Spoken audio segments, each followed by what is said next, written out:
Assalamualaikum warahmatullahi wabarakatuh. Adik-adik sekalian, selamat datang di stase geriatri pre-internship kali ini. Saya akan membawakan materi mengenai 5M.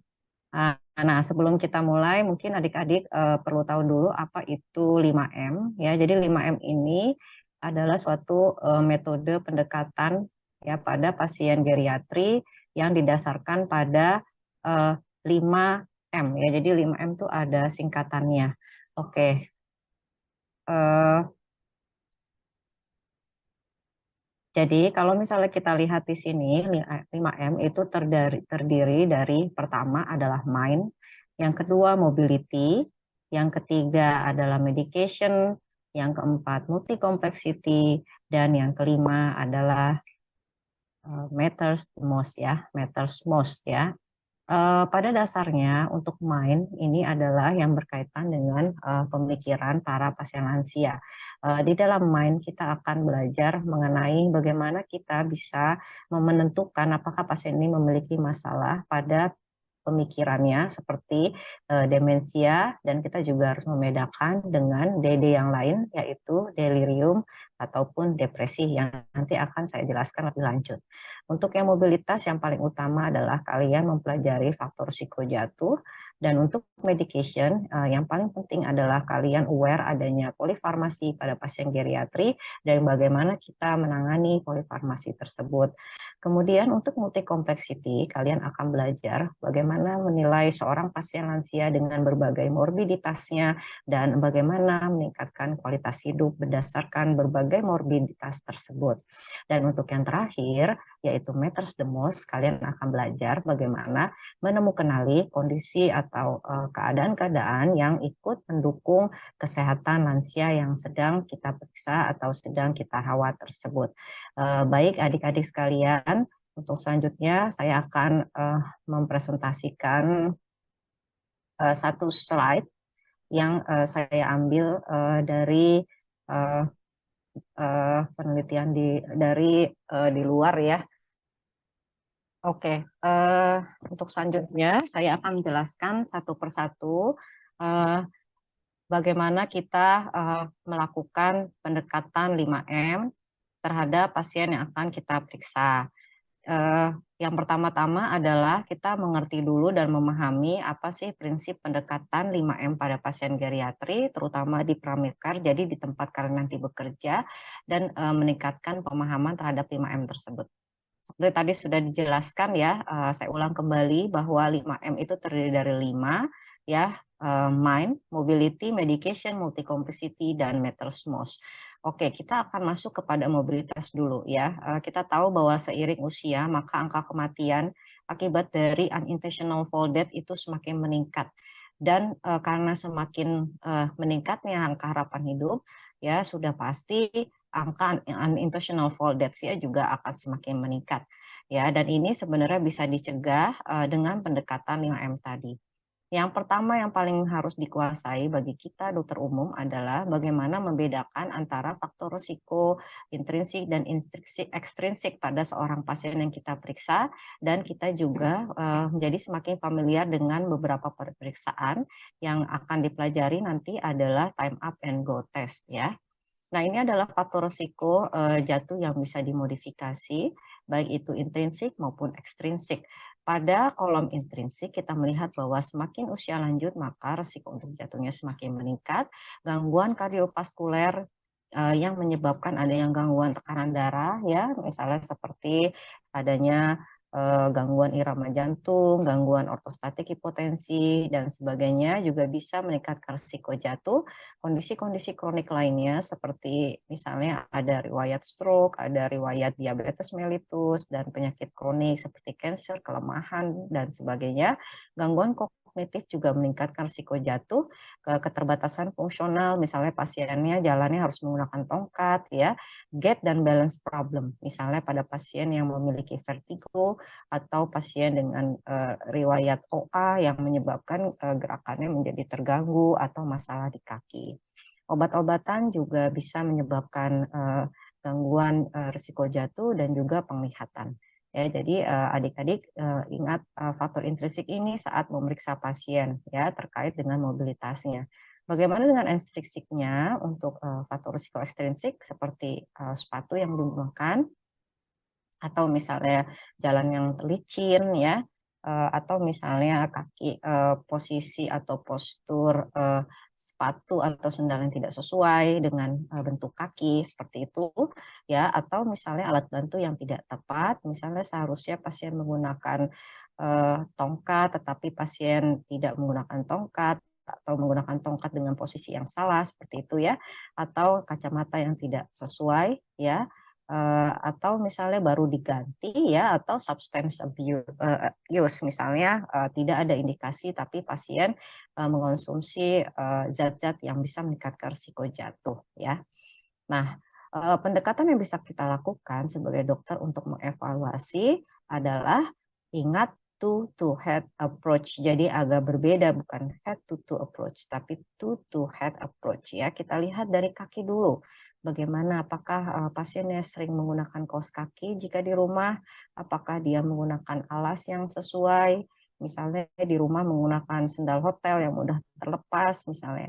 Apakah ada masalah dengan jari-jarinya, apakah bunion, adakah riwayat operasi kaki misalnya ya.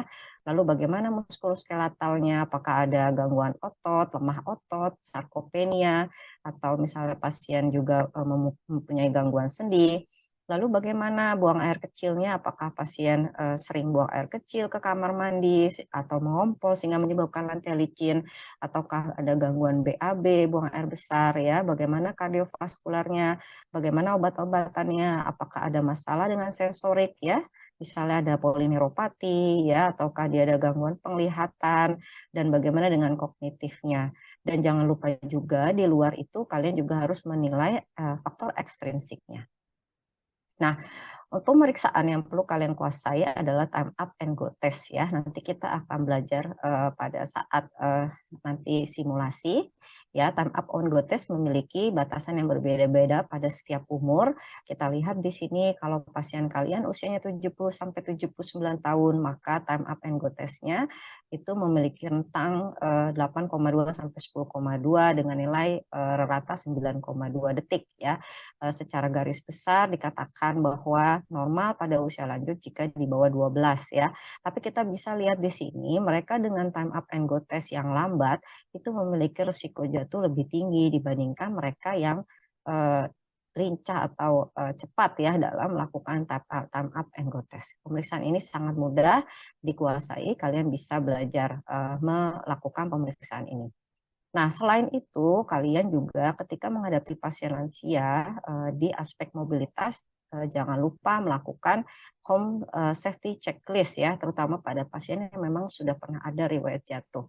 Ada 5 area yang meningkatkan yang tinggi risiko jatuhnya, misalnya seperti tangga ataupun undakan, lantai ya, kemudian area-area yang sering didatangi oleh lansia seperti dapur, tempat tidur ataupun kamar mandi ya.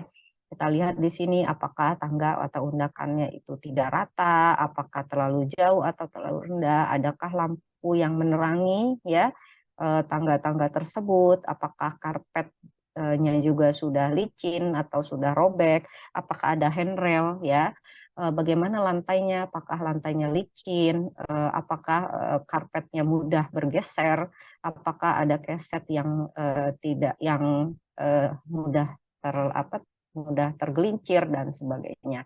Ya, demikian juga dapur, apakah ada benda tinggi yang harus dicapai ya sehingga dia harus berjinjit untuk mengambilnya misalnya. Apakah ada undakan-undakan dan tempat tidur terutama apakah ada penerangan yang cukup, adakah alat-alat yang menghalangi jalan pasien ya dan kamar mandi apakah licin ya, apakah ada pegangan atau handrail. Ya, nah ini harus kita evaluasi ketika kita mengevaluasi gangguan risiko jatuh pada seorang lansia. Nah, sekarang kita bicara mengenai medication. Apa sih yang penting pada medication? Yang pertama, adik-adik sekalian harus mengerti apa itu yang disebut dengan polifarmasi dan bagaimana cara kita melakukan medication review dan prescribing jika memungkinkan. Kita juga bisa belajar beberapa tools untuk mengevaluasi apakah ada potentially inappropriate medication ataukah ada obat-obatan yang tidak tepat atau tidak sesuai untuk pasien. Nah, kenapa sih polifarmasi ini penting? Nah, ternyata penyebab kematian salah satu yang tertinggi yaitu nomor 5 adalah adverse drug event. Ya, berapa yang disebut dengan polifarmasi jika lebih atau sama dengan 5, dan apa akibat dari polifarmasi ini? Polifarmasi bisa menyebabkan efek samping yang membuat pasien meningkatkan risiko jatuh, memperlambat kognitif, gangguan kognitif, adanya interaksi obat-obat menyebabkan frail dan disabilitas. Nah, oleh karena itu kita akan belajar bagaimana mengevaluasi obat-obatan seorang pasien lansia ya. Apa sih yang disebut dengan deprescribing? Itu adalah suatu proses yang tersupervisi atau terencana untuk mengurangi dosis atau menyetop pengobatan yang mungkin menyebabkan harm atau tidak lagi memberikan manfaat. Nah, ini adalah deprescribing protokol ya. Yang pertama adalah kita melakukan yang disebut dengan rekonsiliasi ya. Rekonsiliasi obat itu berupa obat-obatan yang dikonsumsi pasien secara rutin ataupun obat-obatan dari luar seperti suplementasi dan lainnya kita rekonsiliasi semua ya. Ada yang mengatakan kalau polifarmasa itu adalah obat yang memberi efek. Jadi suplementasi tidak perlu dimasukkan, tapi kita tetap mencatat apa yang pasien konsumsi sehari-hari termasuk juga jamu ya. Nah, setelah itu kita melakukan medication review. Jadi consider manfaat dan risikonya dari obat-obat tersebut. Apakah obat tersebut masih diperlukan atau tidak? Bagaimana interaksi antara obat yang satu dengan yang dua? Bagaimana adakah risiko PIM, potentially inappropriate medication, bisa menggunakan beberapa tools ya yang nanti adik-adik bisa pelajari secara mandiri. Setelah itu kita juga harus mengevaluasi obatnya ada atau tidak ya, assess eligibility. Ya kalau misalnya obatnya tidak ada, tentunya pasien jadi tidak mengonsumsi atau obatnya jarang diberikan misalnya karena susah mendapatkannya ya. Nah, setelah kita menimbang semua itu, kita juga melakukan prioritize. Ya, jadi prioritasnya apa nih pasien ini? Oh, misalnya pasien ini tensinya belum terkontrol, berarti obat tensinya perlu kita ubah dan tidak bisa kita turunkan misalnya. Oh, pasiennya misalnya diabetesnya sudah mulai perbaikan, apakah bisa kita kurangi obat diabetes sehingga bisa dikombinasi dengan diet dan sebagainya. Nah, setelah itu kita bisa melakukan deprescribing dan mengimplementasi dan memonitor hasilnya. Nah, ini adik-adik bisa membaca sendiri ya beberapa medication assessment tools yang kita rekomendasikan seperti American Geriatric Society Beers Criteria, Medication Appropriateness Index, Anticholinergic Risk Scale, ataupun STOP dan STAT. Kalian bisa pelajari sendiri ya. Nah, bagaimana dengan modul ketiga yaitu MIND?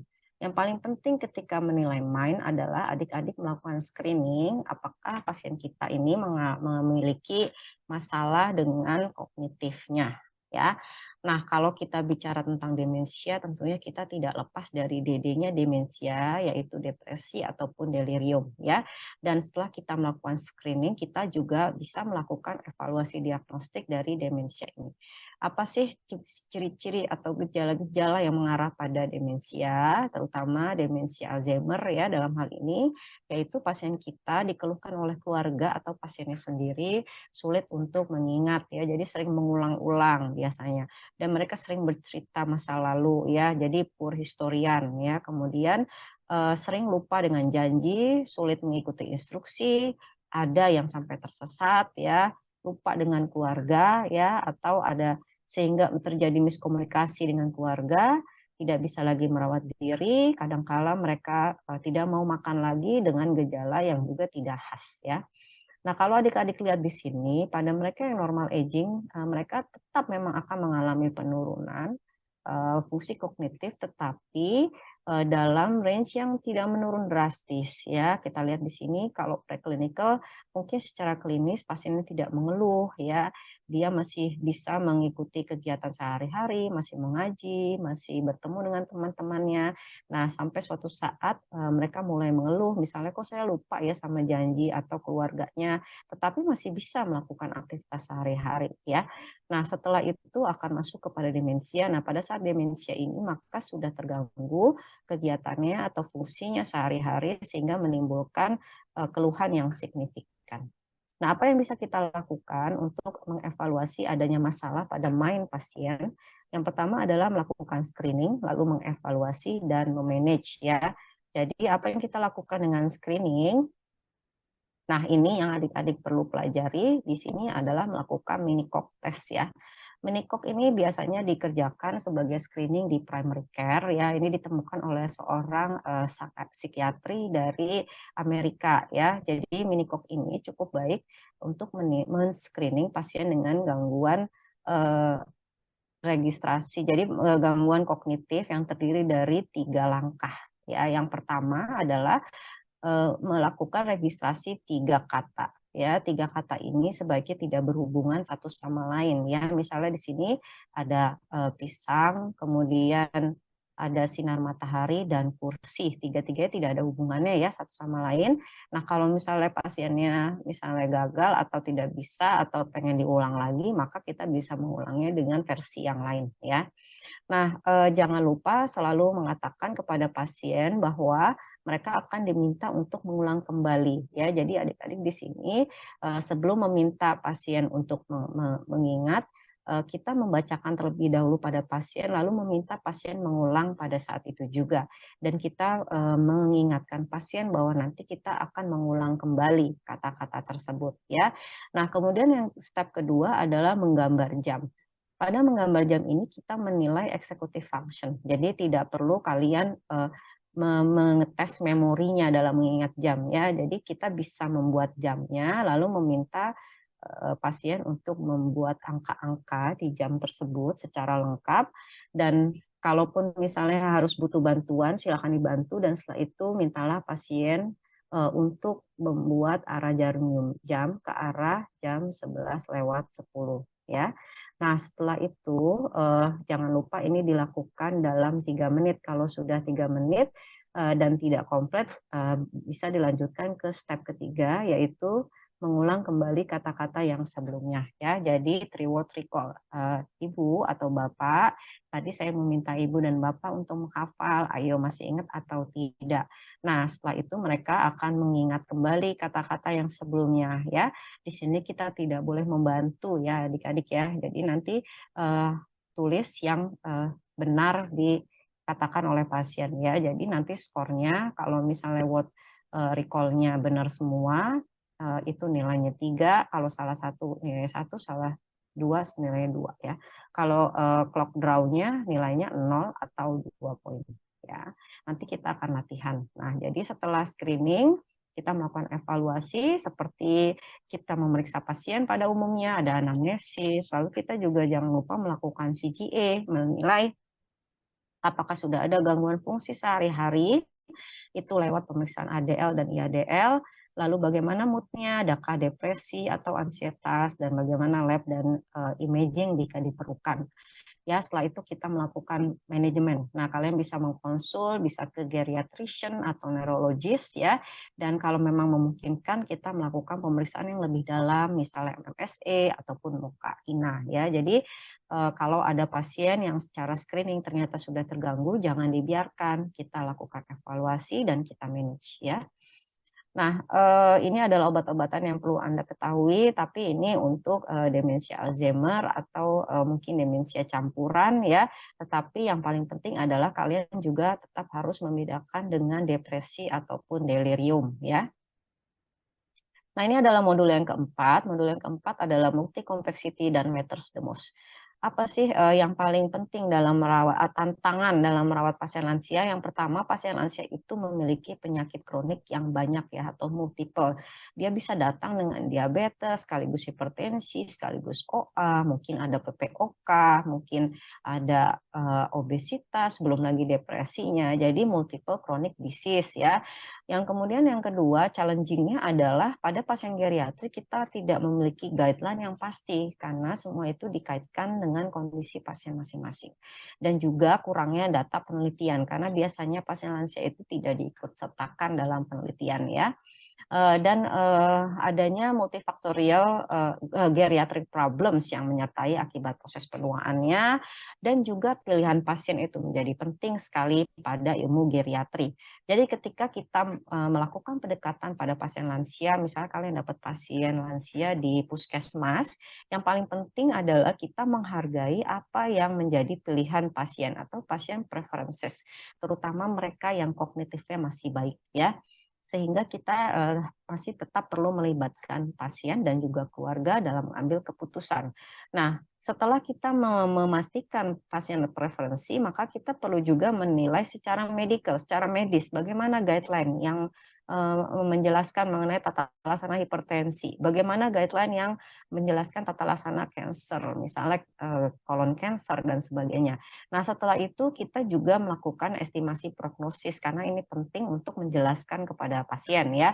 Misalnya pasiennya sudah punya penyakit rematik OA misalnya yang cukup berat sehingga mengganggu kualitas hidupnya dan membutuhkan operasi. Nah, kita membantu menjelaskan, memberikan penjelasan pada pasien apa dampak-dampaknya ya. Kalau misalnya OA-nya seperti ini, kalau misalnya nanti sakit kakinya tidak bisa jalan, risiko jatuh dan sebagainya ya. Nah, setelah itu kita menilai lagi apa sih yang mungkin pada pasien ini.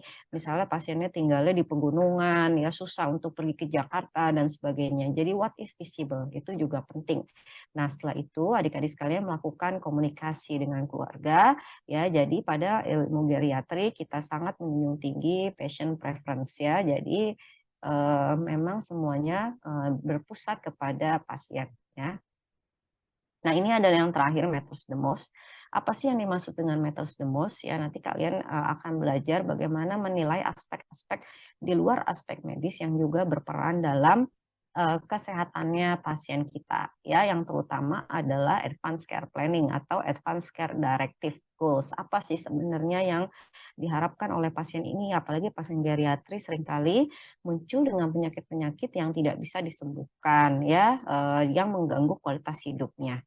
Ya, jadi ini perlu dibahas oleh keluarga dan oleh pasien sendiri dengan menilai bagaimana religiusitas pasiennya. Apakah pasien memiliki support system yang baik, ya? Apakah pasien ini misalnya memiliki resiko untuk terjadi neglect, ya? Sampai apa yang diharapkan, apa yang diinginkan oleh pasien, ya itu yang disebut Advanced Healthcare Directive. Silahkan kalian bisa membaca lebih lanjut lagi ya mengenai Advanced Care Planning ini. Baik, saya rasa ini adalah slide terakhir, adik-adik. Setelah ini kita akan masuk kepada kuis. Kalian nanti memiliki waktu kurang lebih 15 menit ya untuk menjawab kuis yang saya akan bacakan ya. Oke. Untuk pertanyaan kalian bisa mencatat terlebih dahulu ya. Nanti pada saat diskusi kita akan membahas bersama-sama. Oke, adik-adik semua siapkan alat tulisnya dan kertas masing-masing. Oke, pertanyaan yang pertama yaitu tentang mobilitas. 1. Sebutkan faktor intrinsik dan ekstrinsik risiko jatuh yang Anda ketahui. 2. Bagaimana pendekatan to-head untuk mengenali faktor risiko jatuh pada pasien.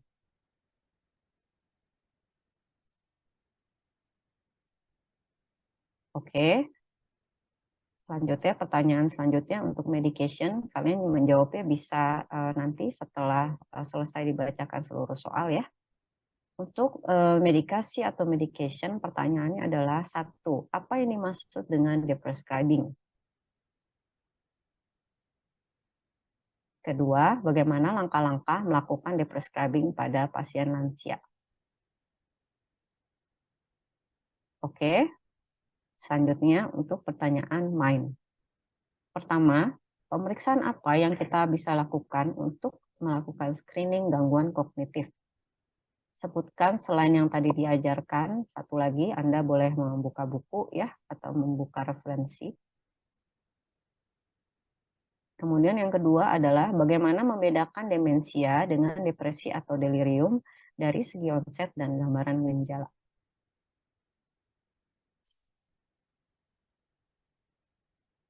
Oke. Ini adalah pertanyaan terakhir tentang multi-complexity dan Mettersmus ya. Yang pertama adalah sebutkan sindrom geriatri yang Anda ketahui. Nomor 2, apa yang dimaksud dengan advanced care planning? Dan nomor 3, apa yang dimaksud dengan palliative care? Baik, ya. Setelah selesai mencatat soalnya, saya persilahkan adik-adik untuk mengerjakan kuis. Waktunya adalah 15 menit. Terima kasih sekali lagi. Silakan catat apa yang kurang mengerti. Nanti kita akan berdiskusi bersama setelah sesi kuliah ini berakhir. Terima kasih. Assalamualaikum warahmatullahi wabarakatuh.